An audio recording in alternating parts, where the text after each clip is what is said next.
കോഴിക്കോട് ജയലക്ഷ്മി സിൽക്സിലുണ്ടായ വലിയ തീപിടുത്തം നമ്മൾ കണ്ടതാണ്. പക്ഷേ ഈ തീപിടുത്തത്തിന്റെ കാരണം കണ്ടെത്താൻ ഇതുവരെ കഴിഞ്ഞിട്ടില്ല എന്നാണ് അഗ്നിശമന സേനയുടെ പരിശോധനാ റിപ്പോർട്ടിൽ പറയുന്നത്. കെട്ടിടത്തിലെ അഗ്നി സുരക്ഷാ സംവിധാനങ്ങളൊക്കെ കൃത്യമായി പ്രവർത്തിച്ചിരുന്നു. ഇലക്ട്രിക് ഇൻസ്പെക്ടറേറ്റ് വിഭാഗം ഇന്ന് പരിശോധന നടത്തും. ഇംതിയാസ് കരീം വിവരങ്ങളുമായിട്ടുണ്ട്. ഇംതിയാസ്, ഏകദേശം 30 കോടിയുടെ നഷ്ടമെന്നതായിരുന്നു അല്ലേ കട അധികൃതരുടെ ഭാഗത്തുനിന്ന് കഴിഞ്ഞ ദിവസം പ്രതികരണം ഉണ്ടായത്? അവിടുത്തെ അഗ്നിശമന സംവിധാനങ്ങളൊക്കെ കൃത്യമായി പ്രവർത്തിച്ചിരുന്നുവെങ്കിൽ എന്തുകൊണ്ടാണ് ഇങ്ങനെ ഒരു അപകടത്തിലേക്ക് പോയത്? എന്തെങ്കിലും അട്ടിമറി സാധ്യതകളൊക്കെ സംശയിക്കുന്നുണ്ടോ ഇംതിയാസ്?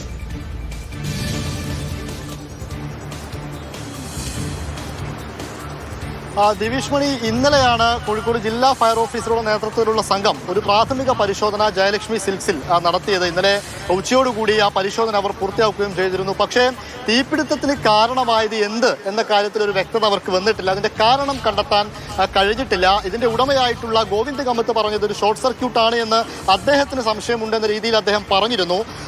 നേരത്തെ അതോടൊപ്പം തന്നെ ഈ ഫയർ ഓഫീസറുടെ റിപ്പോർട്ടിൽ പറയുന്ന മറ്റൊരു പ്രധാനപ്പെട്ട കാര്യം, കുറെ അധികം സ്റ്റോക്ക് ഉണ്ടായിരുന്നു. സ്റ്റോക്ക് റൂമിൽ തുണികളൊക്കെ തിരുകി വെച്ച്, അതായത് കുറെ കൂടെ കുന്നുകൂട്ടിയ അവസ്ഥയിലായിരുന്നു തുണികൾ ഉണ്ടായിരുന്നത്.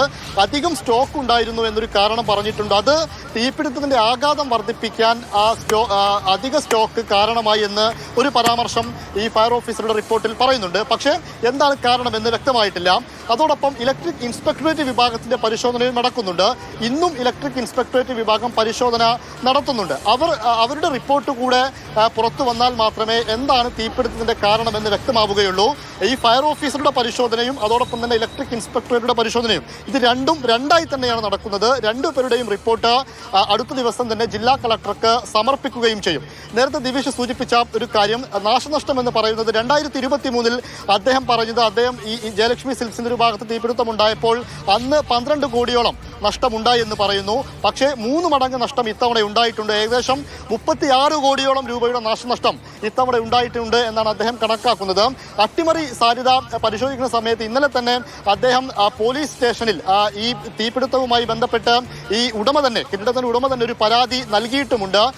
ഈ 2023 ചില മാറ്റങ്ങൾ വരുത്താനൊക്കെ ഇലക്ട്രിക് ഇൻസ്പെക്ടറേറ്റ് വിഭാഗം ഇവരോട് ജില്ലാ ഫയർ ഓഫീസർ അടക്കം നിർദ്ദേശിച്ചിരുന്നു. അതനുസരിച്ച് ഈ വയറിംഗ് സംബന്ധമായ കാര്യങ്ങളൊക്കെ മാറ്റുകയും ചെയ്തിട്ടുണ്ട്.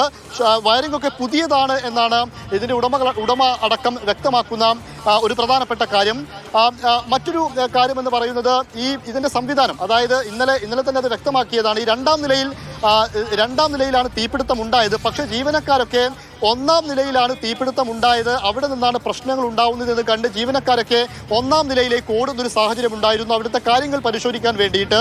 പക്ഷെ ആ സമയത്തേക്കും 2-ാം നിലയിലെ സ്റ്റോക്ക് റൂമിൽ നിന്ന് പുക പടരുന്നു. സ്റ്റോക്ക് റൂമിലെ തുണിത്തരങ്ങളൊക്കെ കത്തി തുടങ്ങിയിരുന്നു. അത് ജീവനക്കാരുടെ ശ്രദ്ധയിൽ അഗ്നിശമന സേനാ വിഭാഗത്തിന് എന്താണ് അതിന്റെ കാരണം എന്ന് കണ്ടെത്താൻ കഴിഞ്ഞിട്ടില്ല.